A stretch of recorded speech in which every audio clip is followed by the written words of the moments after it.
जय माता दी दोस्तों, आज हम आए हैं शाकुंभरी देवी के दर्शन करने के लिए। और शाकुंभरी देवी जैसा कि सभी जानते हैं पूरी दुनिया का जो शाकुंभरी देवी हैं भरण पोषण करने वाली हैं। साथ ही साथ हम यहाँ पर जो 5 शिवलिंग प्रसिद्ध हैं उनके भी दर्शन करेंगे, उनकी विशेषताएं हम आपको बताएंगे। उनमें है कमलेश्वर महादेव, जिन्होंने भगवान विष्णु ने कमल नयन चढ़ाया था भगवान शिव को, यहीं पे चढ़ाया था। इंद्रेश्वर महादेव, साकेश्वर महादेव और मटकेश्वर महादेव आदि। तो चलिए चलते हैं माता रानी के दर्शन करने। यहाँ से शुरुआत हो गई है नदी का रास्ता। टोटल नदी है अभी, जितना भी हमें चलना है 2 किलोमीटर 3 किलोमीटर टोटल नदी के बीच से जाएंगे। और नदी ऐसी है कि मतलब इसमें पानी इस समय तो नहीं है, लेकिन इसमें जैसे ही थोड़ी सी भी बारिश हो जाती है बहुत पानी आ जाता है इसमें। और मतलब काफी वाहन वगैरह भी बह जाते हैं अच्छा, ये वही नदी है जिसमें जो गाड़ियाँ वगैरह बस वगैरह बह जाती हैं? बरसाती नदी जो एकदम से पानी आ जाता है कहीं से भी। बरसातों में ज्यादा आ जाता है, मतलब पानी तो है अभी भी साइडों से है, लेकिन बरसातों में इसमें बहुत पानी आ जाता है। और मैंने यहाँ पे सुना है कि यहाँ पे जब भी चुनाव होते हैं योगी जी माता रानी के दर्शन करने जरूर आते हैं, तो माता रानी की बहुत कृपा रहती है। तो चलिए हम भी दर्शन पाते हैं, सभी लोग माता रानी की कृपा पाते हैं। वैसे तो माता रानी की कृपा हमेशा अपने बच्चों पे बनी रहती है, माता रानी की कृपा ना होती तो शायद हम दर्शन के लिए भी ना आ पाते। तो फाइनली हम मंदिर प्रांगण में पहुंच चुके हैं। अब हम यहां पर अपनी गाड़ी पार्क करेंगे और माता रानी के दर्शन करने के लिए आगे बढ़ेंगे। तो माता शाकुंभरी देवी का बहुत ही जो है शक्तिपीठ में नाम है। यहाँ पर मैंने प्रसाद ले लिया है माता रानी को चढ़ाने के लिए। एक नारियल है, फूलमाला है और साथ में मैंने एक चांदी का छत्र लिया है जो कि हम माता रानी को चढ़ाएंगे। यहाँ पे छोटे छोटे काफ़ी छत्र दिए हुए हैं, मैंने भी एक छोटा सा छत्र ले लिया है चांदी का जो मैं माता रानी को चढ़ाऊंगी। चलिए, और बाकी क्योंकि अंदर दर्शन अलाउ नहीं है कैमरा ले जाना, मतलब कैमरे से दर्शन आपको हम नहीं करा पाएंगे। तो चलिए दर्शन के बाद हम आपसे मिलते हैं।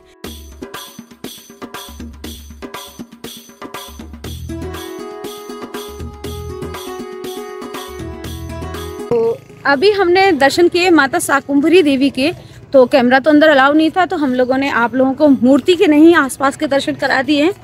तो उसके लिए आपको आना पड़ेगा दर्शन करने के लिए।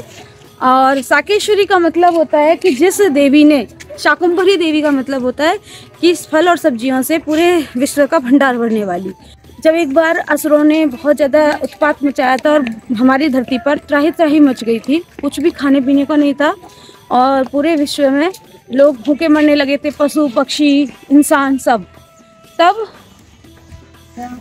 साकेश्वरी देवी का प्रादुर्भाव हुआ और उन्होंने फल और सब्जियों से इस पूरी समाज का, इस विश्व का पालन पोषण किया। उन्हीं शाकुंभरी देवी जो कि हमारी माता रानी यानी माँ पार्वती जगत जननी, और उनके साथ हमेशा भगवान शिव रहते हैं। तो भगवान शिव यहाँ 5 लिंगों में विराजमान है। एक है साकेश्वर महादेव, साकेश्वर यानी जो फल सब्जियों से पृथ्वी का पालन पोषण करने वाले। साकेश्वर महादेव का मतलब हो गया जो शाक सब्जियों से पालन पोषण करते हैं, और शाकुंभरी यानी भंडार भरने वाली शाक सब्जियों से। और ऐसे ही फिर कमलेश्वर महादेव है। कमलेश्वर महादेव जो है वो वाले महादेव हैं जब एक बार सुदर्शन चक्र उनका टूट गया था भगवान विष्णु का, और उन्हें बताया गया था कि दोबारा आपको सुदर्शन चक्र भगवान शिव की कृपा से ही प्राप्त होगा। तो उन्होंने भगवान शिव की तपस्या करने के लिए कहा था, और यहाँ पे बहुत ऋषि मुनि तपस्या करने के लिए आते हैं। तो उन्होंने 1000 कमल चढ़ाए थे भगवान शिव को, लेकिन एक कमल भगवान ने परीक्षा लेनी चाहिए भगवान शिव ने, तो वो कमल उन्होंने छिपा लिया था। तो तब उन्हें ध्यान आया कि लोग मुझे भी तो कमल नयन कहते हैं, तो उन्होंने अपना एक नेत्र निकालकर भगवान शिव को अर्पण किया था यहाँ पर। तो तब से भगवान विष्णु कमल नयन जो हैं उनकी बहुत ज़्यादा उसमें प्रख्यात हो गए, और वही वो कमलेश्वर महादेव हैं जहाँ पर कमल नयन भगवान विष्णु ने चढ़ाया था। बाकी 3 और शिवलिंग हैं। लगभग 100-150 मीटर के करीब तो चढ़ाई एकदम खड़ी है, थोड़ा सांस फूल जाती है, लेकिन उसके बाद थोड़ा स्मूथ रास्ता आ जाता है कच्चा रोड। तो दर्शन के अभिलाषी लोग जरूर आएँ, भोले बाबा कृपा करेंगे। अभी कम है यहाँ आना जाना लोगों का, तो ज़्यादा मात्रा में आएंगे तो कुछ अच्छा ही होगा। तो चलिए चलते हैं दर्शन करने के लिए। चलिए, विष्णु जी की परीक्षा ली थी महादेव ने, तो हमारी नहीं लेंगे क्या? हम तो चढ़ाई देके। हाँ जी भाई साहब लेती। जैसा कि शाकुंभरी देवी तो बहुत लोग आते होंगे और बहुत लोगों को मालूम भी है, लेकिन ये इनके बारे में थोड़ा कम लोगों को मालूम है। और यहाँ पे बहुत कम लोग आते हैं क्योंकि कुछ 500 मीटर बताया है, लेकिन 500 मीटर पहाड़ों का लगभग 1 किलोमीटर हो जाता है, तो 1 किलोमीटर की थोड़ी चढ़ाई है। यहाँ पर हम आ चुके हैं साकेश्वर महादेव। ये देखिएगा, ये प्रवेश द्वार है और यहाँ पे काम चल रहा है। पब्लिक धीरे धीरे आने लगी, जानने लगी है। अभी ये भैया आए हैं गाड़ी से, तो अगर आप लोग गाड़ी इतनी हाइट पे चढ़ा सकते हैं, थोड़ा सा ही हाइट है, 100 और थोड़ी ऊंची सेगमेंट वाली होनी चाहिए। हाँ, तो वो लोग आ सकते हैं यहाँ पे। हम पैदल ही आए हैं। और बंदर यहाँ देखो आसपास से ही बिल्कुल निकल के जा रहे हैं। भाई मेरे पीछे से निकल गया। वो कह रहा हाय प्रभु, मैं वीडियो बनाऊं। तो ये सिद्धपीठ है और यहाँ पर ये शाकुंभरी का जो मंदिर है, इसकी जोत लाए थे। वैष्णो देवी का मंदिर है इधर सहस्रा ठाकुर, ऊपर 8-10-11 किलोमीटर अच्छा, उधर पर है। उधर से जोत लाए थे, यहाँ पर मंदिर बना दिया था माता। तो इस माता की रक्षा के लिए 5 मंदिर हैं चारों तरफ भगवान शंकर जी के। जी, ये साकेश्वर महादेव जी हैं, एक बक्टेश्वर महादेव जी हैं, एक कमलेश्वर महादेव जी है, एक इंद्रेश्वर महादेव जी है, एक मक्तेश्वर महादेव जी है। 5 मंदिर भगवान के अलग अलग नाम से विख्यात है और 5 मंदिर ही माता की सुरक्षा के लिए यहाँ पर उपस्थित है। बाकी भावनाएं हैं सबकी अपनी अपनी। जो माता से जुड़ गया है तो माता उसकी कल्याण करेगी, जो भगवान से जुड़ गया भगवान भी उनका कल्याण करेंगे।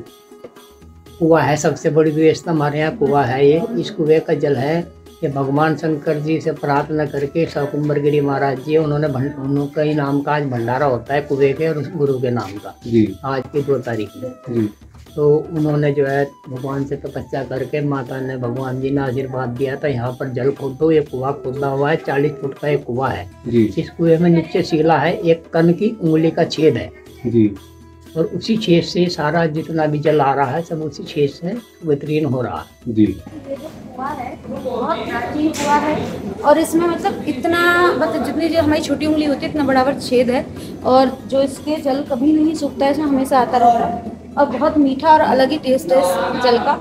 सारा काम इसी जल से हो रहा है। महिमा है सब भोले बाबा की, तो आप सब लोग यहाँ दर्शन करने जरूर आए। और यहाँ पे निर्माण हो रहा है मंदिर का, तो जो भी भक्त अपनी श्रद्धा अनुसार जो भी यहाँ दान धर्म करना चाहे, जो भी ईंट सीमेंट जो भी आपका श्रद्धा है, आप वो यहाँ आकर दे सकते हैं, पैसों से मदद कर सकते हैं, ताकि हमारा ये मंदिर थोड़ा सा बढ़े बने और इसका प्रचार प्रसार हो। क्योंकि ये लोग यहाँ पे देखिए, आप मेहनत चल रही है, बन रहा है। तो सभी से अनुरोध है कि जितना आपकी सामर्थ्य है, अपनी सामर्थ्य अनुसार अपने धर्म के लिए थोड़ा बहुत दान धर्म करें, क्योंकि हम ही लोग अपने धर्म को आगे बढ़ाएंगे और कौन बढ़ाएगा। दान पुण्य करने से ही हमारे पुण्य बढ़ते हैं, तो हमें करना चाहिए। मंदिरों का दान, विद्यालयों का दान कभी व्यर्थ नहीं जाता है, ये कहीं ना कहीं हमारे काम आता है। हमारी संस्कृति बची रहती है, हमारे बच्चों तक हमारी संस्कृति पहुंचती है। ये बहुत पुराने साकेश्वर महादेव हैं, स्वयंभू महादेव हैं। माँ शाकुंभरी के साथ ही ये 5 शिवलिंग प्रकट हुए थे उनकी रक्षा के लिए। और मैंने आपको बताया था शाकुंभरी देवी के बारे में। बाकी 5 शिवलिंग जो मैं आपको बता रही थी, पहले है साकेश्वर महादेव, दूसरे कमलेश्वर महादेव, तीसरे है हमारे मटकेश्वर महादेव, चौथे इंद्रेश्वर महादेव और 5वें हैं हमारे बटकेश्वर महादेव। ये 5 स्वयंभू चारों तरफ फैले हुए हैं माँ पार्वती के। तो जो उनमें से हमने आपको साकेश्वर महादेव के करा दिए। अब चलते हैं कमलेश्वर महादेव के पास। और जो मैंने आपको बताया था, एक राणा फैमिली है जो यहाँ की मतलब व्यवस्था को संभालती है, उनके प्रांगण में मटकेश्वर महादेव है, वो सिर्फ सावन मास में ही खोले जाते हैं, तो तभी दर्शन आप उनके कर पाएंगे। बाकी 4 शिवलिंग की कोशिश करेंगे आपको दर्शन कराने के, एक हम कर चुके हैं, दूसरे चलते हैं अब कमलेश्वर महादेव के, जहाँ पे भगवान विष्णु ने अपना कमल नयन चढ़ाया था। तो चलिए, ये बहुत प्राचीन मंदिर है, इसके उससे पता चल रहा है। तो ये हैं कमलेश्वर महादेव, आप ये देख सकते हैं कितने पुराने हैं, निशान आप देख सकते हैं, ये देखिएगा। और ये कुछ नयन जैसा नहीं है? हाँ, आँख की तो निशान है, ये ना आँख की आकृति, भगवान विष्णु की आँख की आकृति, ये देखिए बिल्कुल। आप मैं छू के फील करके महसूस कर पा रही हूँ, ये बिल्कुल आँख है। ये कमलेश्वर महादेव है, सब भगवान को चढ़ता है। सबसे पहले जल चढ़ा लेते हैं। ओम नमः शिवाय, ओम नमः शिवाय। ये आगे है छिन्नमस्ता माता मंदिर। तो कैमरा तो हर जगह अलाउ नहीं होता है, तो आप सब लोग यहीं से हाथ जोड़ लें। और ये छिन्नमस्ता मंदिर जो है, छिन्न माता के बारे में तो सभी लोग जानते होंगे कि जब उससे युद्ध हो रहा था, तो जब माता की जो 9 स्वरूप थे उनको भूख लगी थी, तो माता ने अपना ही मस्तक काट के अपने बाकी स्वरूपों को रक्तपान कराया था और उन सबका पेट भरा था। इसीलिए ये छिन्न मस्तक खुद से ही अपनी गर्दन काट के अपने बाकी प्रारूप जो थे उनके माता के 9 देवियां जो लड़ी थी उनको उनका पेट भरा था अपने रक्त से। तो वो वाली ये माता है छिन्न मस्तक।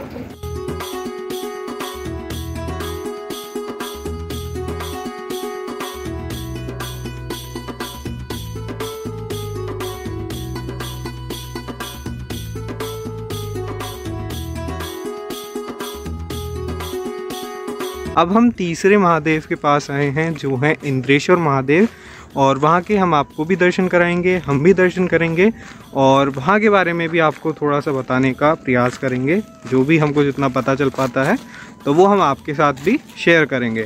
और अगर आप लोग मतलब जानते हो, आप लोग भी कुछ जानते हो यहाँ के बारे में जो हम शायद ना बता पा रहे हों, कुछ ऐसा हो जो हमसे छूट रहा हो, तो आप लोग कमेंट बॉक्स के माध्यम से बता सकते हो। हमको भी थोड़ा मतलब अच्छा लगेगा कि हमको भी ज़्यादा चीज़ों के बारे में पता चले और भी लोगों तक पहुँचे। तो आप भी बता सकते हो अगर आप लोग यहाँ के स्थानीय हो या कुछ भी जानते हो तो ये आप लोग देख पा रहे हो, हमने अपनी गाड़ी वहाँ पे पार्क करी है। पहले हम यहाँ तक लेके आए थे पूरा, बट यहाँ पे वो अटक गई थी।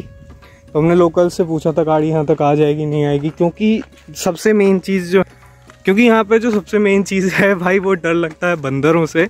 बंदरों की है संख्या बहुत ज़्यादा।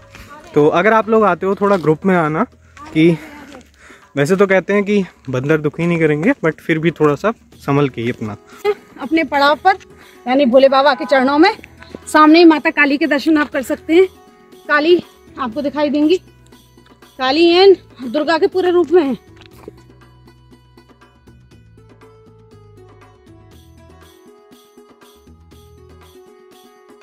नारायण जय सीताराम। ये जो इंद्रेश्वर महादेव है बहुत ही प्राचीन मंदिर है यहाँ का जी, यहाँ शाकुंभरी क्षेत्र का। और घुसते ही आपका भैरव जो भूरादेव का मंदिर है उसके बाद पड़ता है। ये यहाँ पे पीछे वो भी है। इसकी यहाँ की मान्यता है कि यहाँ के राजा ने इस स्वयंभू शिवलिंग है जी प्रकृति की, इसे तोड़ने के लिए 2 हाथी लगाए थे यहाँ के राजा थे जी। तो ये अपना पीछे हट गया तो हाथी एक्सपायर हो गए थे, हाथी इसे तोड़ नहीं पाए थे, मृत्यु हो गई। और ये बताया जाता है कि यहाँ से सीधा इंद्र के स्थान पे, अगर यहाँ से मान्यता मानी जाए तो इंद्र के स्थान पे वहाँ पे उसकी एकदम मनोकामना पूर्ण होती है। गंगापुरी जी महाराज रह रहे हैं यहाँ पे, जूना घाटे के हरि जी के शिष्य है। यहाँ पे इंद्र भगवान, अब भी इंद्र जी की यहाँ पे इंद्र भगवान तपस्या चल रही है। अच्छा, ये बताया जाता है कि आज भी इंद्र भगवान के यहाँ तपस्या चल रही है। इस वास्ते इंद्रेश्वर महादेव हुए थे कि बार बार स्थान है, ऐसे ऐसे स्थान है कि नहीं है। अगर आपको जानकारी की भी लेनी हो तो आप मेरा गूगल से नंबर ले लियो, निपुण भारद्वाज बजरंग दल या विश्व अखाड़ा परिषद से। मेरे पास लिस्टिंग काफी राग है इन चीजों। और अब जो आप दर्शन कर रहे हैं ये भूरा महादेव के दर्शन हैं। यहाँ पे जो ये हैं इनके बारे में कहा जाता है इनके दर्शन शाकुंभरी देवी से पहले किए जाते हैं, लेकिन हम क्लिप आपको बाद में दिखा रहे हैं। तो यहाँ पे इनकी बहुत ज़्यादा मान्यता है। ये माता देवी के रक्षक के रूप में माने जाते हैं। जैसे वैष्णो देवी पर जो हमारे भैरव बाबा हैं उसी तरीके से इनके दर्शन के बिना माता रानी के दर्शन पूरे नहीं माने जाते हैं।